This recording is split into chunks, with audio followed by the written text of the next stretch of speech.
Hello सबैजनालाई तपाईहरुले एउटा कुरा भन्नु थियो है। मेरो पापाको चाहिँ हात भाँचेको छ, भाँचेको हातमाथि फेरि भाँच्यो। अन्त यहाँ माइजू पनि आउनु भएको छ पाक्योदेखि मामाले हो।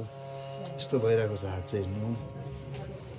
अन्त सायद डाक्टरहरु पनि देखाएको छ देखाउनु चाहिँ, तर अब त्यो हड्डी चाहिँ पहिला नै अब बाङ्गो जोड्दैछ हो, त्यसले गर्दाखेरि प्रब्लम भइरहेको छ।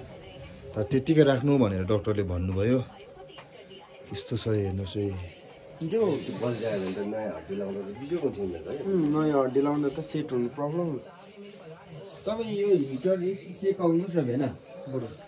हिटर यसो गरेर के प्रब्लम धेरै टेन्सन भइरहेको छ। तातो हुँदाखेरि एकपल्ट सेकिहेर्नु नि। यस्तो भइरहेको छ हातले। पहिला पनि भाँचेको बुझो खस्दाखेरि हो। फेरि अस्ति अलिकति ढलाइमा बेलचाहरू ताने त्यो हात बल्झी गयो।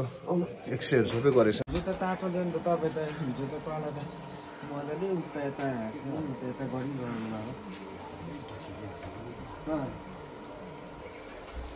चिसोले त अब हाम्रो त्यो कहिले कहिले त्यो गोलीहरू खेल्दा मर्दिएको त दुख्छ। अलिक तातोमा राख्नु सेकाएर कि बा पुरा दुख्दैछ दुख्नु चाहिँ।